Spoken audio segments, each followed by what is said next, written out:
Сәлеметсіздер ме оқушылар? Бүгінгі біздің сабағымыз прогрессия тақырыбы бойынша өтеді. Ең бірінші біз арифметикалық прогрессия бойынша жұмыс жасаймыз.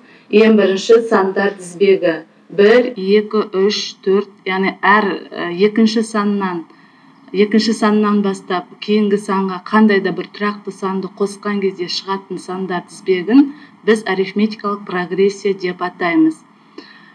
Сол мысал келтіретін болсақ, мысалы 3, 7, 11, 15. Бұл жерде сандар тізбегіне 4 санын қосып отырдық. 3-ке 4-ті қоссақ 7, 7-ге 4-ті қоссақ 11, 11-ге 4-ті қоссақ 15. Сонда бұл жерде бізде тұрақты санымыз 4-ке тең. Осы арифметикалық прогрессиядағы тұрақты санның атайтын болсақ, ол арифметикалық прогрессияның айырымы деп аталады. Жалпы арифметикалық прогрессияның формуласына келетін болсақ, ол бірінші мүшесі А1 қосылған n-1 көбейтілген d. А1 дегеніміз бірінші мүшесі, n дегеніміз нешінші мүшесін табайын деп жатқан, яғни n-ші мүшесінің саны, ал d дегеніміз айырымы болып табылады. Кез келген арифметикалық прогрессияның айырмасын табу үшін біз алдыңғы екінші мүшесінен одан кейінгі мүшені азайтқан кезде берілген арифметикалық прогрессиясының айырымын табуымызға болады. Жалпы арифметикалық прогрессияның алғашқы n-ші мүшесінің қосындысын айтатын болсақ, оны екі түрде өрнектеуімізге болады. Біріншісі Sn тең болады. Бірінші мүшесі А1 қосылған An бөлінген 2 көбейтілген n-ға. Ал екінші Sn тең болады. 2A1 қосылған d көбейтілген n-1 бөлінген 2 көбейту n. Яғни екінші формуланы бірінші формула арқылы өрнектеп табуымызға болады. Есептер шығару барысында практикалық тапсырмалар орындаған кезде біз осы формулалардың қайсысы бізге тиімді, қайсысы қолайлы, соны пайдалануымызға болады. Енді біз сіздермен қазір осы арифметикалық прогрессияның ұбт тапсырмаларында кездесетін мысалдарын қарастырайық. Бірінші, мынандай тапсырма берілсін. Арифметикалық прогрессия құратын 3 санның қосындысы 96-ға тең. Екінші сан біріншіден 4 есе үлкен, бірінші санды табуымыз керек. Яғни бірінші мүшесін біз табуымыз керек. Бұл жерде біз жүйе құрып аламыз. Бірінші мүшесі, екінші мүшесі, үшінші мүшесі тең 96-ға, ал 4 еселенген бірінші мүшесі тең екінші мүшесіне. Осы жерден екінші мүшесінің формуласын, n-ші мүшесінің формуласына қоятын болсақ, бізде екінші мүшесі бірінші мүшесінің қосу айырмасына тең болады. Ал үшінші мүше бірінші мүшесі қосылған 2 еселенген айырмаға. Енді осы жаңағы өрнектеген екінші, үшінші мүшелерді жүйеге апарып қоятын болсақ, бізде 3 еселенген бірінші мүшесі қосылған 3 еселенген айырмасы тең 96, 4 еселенген бірінші мүшесі тең бірінші мүшесі қосылған айырмасына тең болады. Осы жерден, осы жүйедегі екінші өрнектен біз айырманы тауып алуымызға болады. Ол 3 еселенген бірінші мүшеге тең болады. Енді жүйедегі бірінші неге 3 еселенген бірінші мүшесіне апарып айырманы қоятын болсақ, бізде бірінші мүшесінің 8 екендігі шығады. Сонда берілген есептің жауабы, берілген арифметикалық прогрессияның бірінші мүшесі 8-ге тең.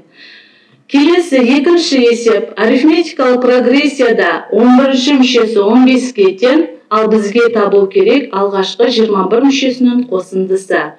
11-ші мүшесін біз n-ші мүшесінің формуласына қойып өрнектейтін болсақ, бірінші мүшесі қосылған 10 көбейтілген d-ға, яғни d айырмасы тең 15-ге. Енді алғашқы 21 мүшесінің қосындысының формуласын пайдаланатын болсақ, жаңа жоғарыда атап кеткен алғашқы n мүшесінің формуласының екінші формуланы пайдаланатын болсақ, бізде екеселенген a1 қосылған 21 азайтылған 1 көбейтілгенді бөлінген 2-ге және көбейту бұл бөлінді 21-ге тең болады.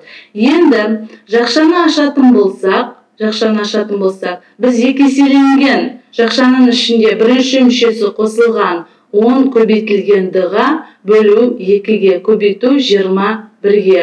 Бұл жерде, мына жерде жоғарысында алымындағы 2 мен бөліміндегі 2 қысқарып кетеді, ал бірінші мүшесі қосылған 10 көбейтілген айырмасына ол бізге 11-ші мүшесін береді.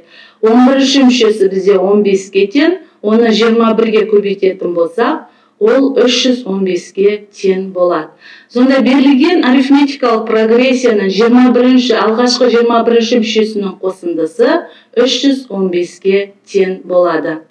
Келесі үшінші есеп. Арифметикалық прогрессияның үшінші мүшесі 9, ал жетінші және екінші мүшелерінің айырмасы 20. Осы прогрессияның алғашқы неше мүшесінің қосындысы 91-ге тең. Есептің шарты бойынша бірінші жүйе жазып алайық. Үшінші мүшесі 9-ға тең, жетінші мүшесі мен екінші мүшесінің айырымы 20-ға тең болады. Үшінші мүшесін n-ші мүшесінің формуласына қоятын болсақ, ол бірінші мүшесі қосылған екеселенген айырмасы тең 9-ға, ал екінші теңдіктен біз жетінші мүшесінде n-ші мүшесінің формуласына қоямыз. Ол бірінші мүшесі қосылған 6 көбейтілген д азайту, ал екінші мүшесі a1 минус д болады. Бірінші мүшесі қарама-қарсы болғандықтан a1 мен минус a1 жойылып кетеді, ал 6 д-дан д-ны алатын болсақ, бізде 5 көбейтілген айырымы тең 20 шығады. Бұл жерден айырмасын 4 екенін табамыз да, сосын жүйедегі бірінші a1 қосылған 2 д-дағы айырманың орнына 4-ті апарып қоятын болсақ, бізде бірінші мүшесі 1-ге тең болады. Енді n-ші мүшесінің формуласына, алғашқы n-ші мүшесінің формуласына біз тең 91 бас есептің шартында берілген. Осы формулаға сәйкес орнына қоятын болсақ, бізде 2k квадрат минус k минус 91 тең 0 болады. Бұл жерден дискриминантын есептеп 2 түбірін табуға болады. Дискриминант 10 санға тең болады. 2 түбірін табатын болсақ, бізде k біреуі теріс таңбалы сан шығады, екіншісі 10 таңбалы. Біз есептің шартына тек қана 10 таңбалыны аламыз. Сонда берілген осы есепте прогрессияның алғашқы 7-ші мүшесінің қосындысы 91-ге тең болады екен. Формулаға қойып, оны тексеруімізге болады. Келесі 4-ші мысал. X-тің қандай мәнінде түбір астында 2x плюс 9, түбір асты 5x, түбір асты 8x плюс 9 тізбегі берілсін. Осы арифметикалық прогрессия құрады, яғни x-тің мәнін табуымыз керек. Арифметикалық прогрессияның негізгі қасиеті бойынша берілген прогрессияның мүшесінің көршілес мүшелерінің қосындысының арифметикалық ортасы арифметикалық прогрессия болып табылады деген қасиеті бар. Сол қасиетке байланысты түбір астында 5x тең болады, алымында түбір астында 2x плюс 9 қосылған түбір астында 8x плюс 9 бөлінген 2-ге. Енді бұл x-тің мәнін табу үшін теңдіктің екі жағында квадраттап жібереміз. Квадраттаған кезде бізде түбірлер жойылып кетеді. Сонда біз 20x тең болады 10x плюс 18 плюс 2 түбір астында 2x плюс 9 бен 8x плюс 9-дің көбейтіндісі шығады. Енді мүшеде 10x плюс 18-ді теңдіктің оң жағынан сол жағына көшіретін болса, бізде 20x минус 10x минус 18 шығады. Ал теңдіктің оң жағында бізде қалады 2 түбір астында 2x плюс 9 бен 8x плюс 9-дың көбейтіндісі. Енді 10x минус 18-ден жақшаның сыртына 2 ортақ көбейткішті шығаратын болсақ, екі жағында 2-ге қысқартып жіберуімізге болады. Сонда біз 5x минус 9 түбір астында 2x плюс 9 көбейтілген 8x плюс 9 теңдеуін аламыз. Тағы да екі жағын квадраттаймыз. 5x минус 9-ды қысқаша көбейту формуласы бойынша квадраттайтын болсақ, бізде 25x квадрат минус 9x плюс 81 шығады. Ал теңдіктің оң жағында 2x плюс 9 бен 8x плюс 9-ды көбейтетін болсақ, жақшаларды бізде 16x квадрат плюс 9x плюс 81 теңдеу шығады. Енді берілген теңдіктің оң жағында тұрған өрнектерді сол жағына көшіретін болсақ, бізде x квадрат минус 20x тең 0 шығады. Бұл теңдеудің, бұл тоғысыз квадрат теңдеу. Бұл теңдеудің екі түбірін табуға болады. Бірінші 0 және 20. X тен 0 жауапты қанағаттандырмайды. Біз орнына апарып x-тарды қойған кезде тек қана x тен 20 мәні ғана қанағаттандырады. Сонда берілген теңдеудің шешімі бізде x тен 20. Яғни 20 санын қойған кезде берілген тізбекті арифметикалық прогрессия құруға болады. Келесі, осы арифметикалық прогрессияға енді тағы да бір мысал. Бұл жалпы мүшесі AN тең болады 3n плюс 2 формуласымен берілген арифметикалық прогрессияның алғашқы 10 мүшесінің қосындысы табу керек бізге. Бірінші мүшесін табу үшін берілген формула бойынша есептеп аламыз. Яғни n-нің орнына 1-ді қоятын болсақ, бізде бірінші мүшесі 5-ге тең болады. Ал 10-шы мүшесін табу үшін 3-ті 10-ға көбейтеміз, 2-ні қосқан кезде 32-ге тең болады. Жоғарыда атап өткен арифметикалық прогрессияның алғашқы n-ші мүшесінің формуласын, бірінші формуланы пайдаланамыз. Онда алымында S10, яғни 10-шы мүшесінің қосындысы, бірінші мүшесінің 10-шы мүшесінің қосамыз да, оны 2-ге бөліп 10-ға көбейтеміз. Сонда бізде 185 деген сан шығады. Сонда берілген есептің алғашқы 10 мүшесінің қосындысы 185-ге тең болады. Енді біз сіздермен қазір арифметикалық прогрессияға бірінші мысалдармен жалпы теориясын түсініп алдық. Енді геометриялық прогрессияға көшейік. Геометриялық прогрессия дегеніміз не? Геометриялық прогрессияда, арифметикалық прогрессияда сияқты кез келген екінші саннан бастап, алдыңғы санға қандай да бір 0-ден өзгеше тұрақты санды көбейткен кезде шығатын сандар тізбегі. Мысал келтірейік. Мысалы 1-ді алайық, 4, 16, 64. Яғни келесі кез келген алдыңғы санды табу үшін біз алдындағы санға қандай да бір тұрақты санды көбейтеміз. Арифметикалық прогрессиядан жаңағы тұрақты санды біз айырма деп атайтын болсақ, геометриялық прогрессияда еселік деп атаймыз. Геометриялық прогрессияның біз есептер шығару барысында мынандай формулаларды пайдаланамыз.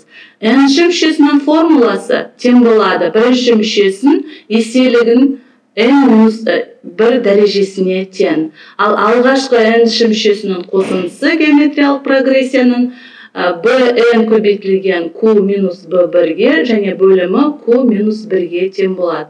Бұл жерде де n-ші мүшесінің формуласын апарып қоятын болсақ, бізде алғашқы геометриялық прогрессияның алғашқы қосындысының формуласы былай түрленеді. Яғни бірінші мүшесін көбейтеміз, жақшаның ішінде qn минус 1 бөлімінде q минус 1-ге. Ал төртінші формула бұл шексіз геометриялық прогрессияның формуласы. Яғни ол бірінші мүшесін еселігін 1-ге азайтқандағы бөлінісіне тең болады. Геометриялық прогрессияның мысалдарын қарастырайық. Минус 243 және 1 сандарының арасында алтауы геометриялық прогрессия құрайтында етіп 4 санын орналастырыңыз дейді. Сонда бірінші мүшесі минус 243-ге тең, алтыншы мүшесі 1-ге тең.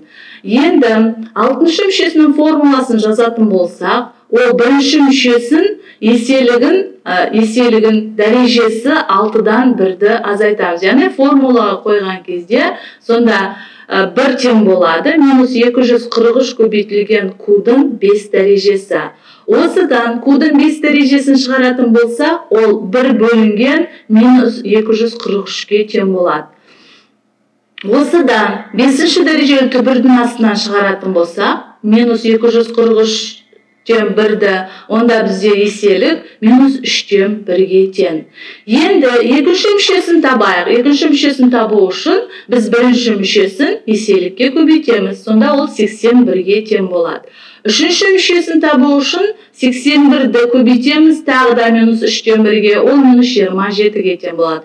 Төртінші мүшесі минус 27-ні минус 3-тен 1-ге көбейтеміз, 9-ға тең болады.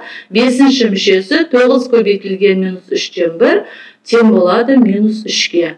Жаңа жоғарыда атап кеткендей, еселігі дегеніміз, яғни кез келген бірінші мүшесіне қандай да бір тұрақты санды көбейтсек, сонда мына жерде біздің тұрақты санымыз, еселігіміз, яғни минус 3-тен 1-ге тең. Келесі, 7 мүшеден тұратын алғашқы 3 мүшесінің қосындысы 52-ге, ал соңғы 3 мүшесінің қосындысы 4212 болатын геометриялық прогрессияның еселігін табыңыз. Бұл жерде де жүйе құрып алайық. Бірінші, екінші, үшінші мүшесінің қосындысы 52-ге тең, алғашқы 3 мүшесінің қосындысы деп тұр. Және 5-ші, 6-шы, 7-ші мүшесінің қосындысы 4212-ге тең. Енді біз жаңағы екінші, үшінші мүшелерінің n-ші мүшесінің формулаларына сәйкестендіріп қоямыз. Сонда бізде b1 қосылған b1 көбейтілген q қосылған b1 көбейтілген q квадрат тең 52-ге, b1 көбейтілген q-дың 4 дәрежесі қосылған b1 көбейтілген q-дың 5 дәрежесі қосылған b1 көбейтілген q-дың 6 дәрежесі тең 4212-ге. Яғни n-ші мүшесінің формуласына қоямыз. Енді осы жүйені түрлендіре келе, біз мынандай еселік, яғни q-дың 4 дәрежесі 81-ге тең екенін таптық. Енді осы жерден q тең болады 3-ге тең болады. Яғни еселігі 3-ге тең. Бізге есепте, осы екінші есепте геометриялық прогрессияның еселігін табу қажет еді. Келесі, үшінші, берілгендері бойынша геометриялық прогрессияның мүшелер санын анықтаңыз дейді. Бұнда 4-ші және 5-ші мүшесі 48-ге тең, ал 6-шы мүшесі мен 4-ші мүшесінің айырмасы 48-ге тең. Енді осы жерден тағы да түрлендіреміз, және бізде берілген алғашқы n-ші мүшесінің қосындысы 254-ге тең. Жаңағы n-ші мүшесінің формуланың орнына қойған кезде бізде q квадрат минус 1 бөлімі q плюс 1 тең 1 деген өрнек шығады.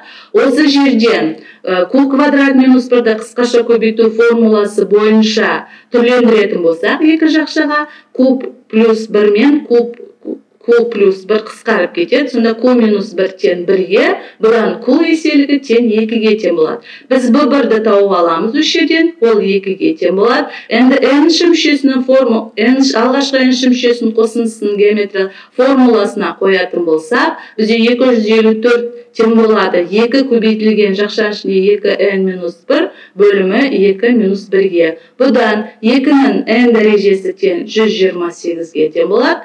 Енді бір негізге келтіреміз. 128 дегеніміз ол 2-нің 7 дәрежесі. Сонда 2-нің n дәрежесі тең 2-нің 7 дәрежесіне, бұдан n тең болады 7-ге.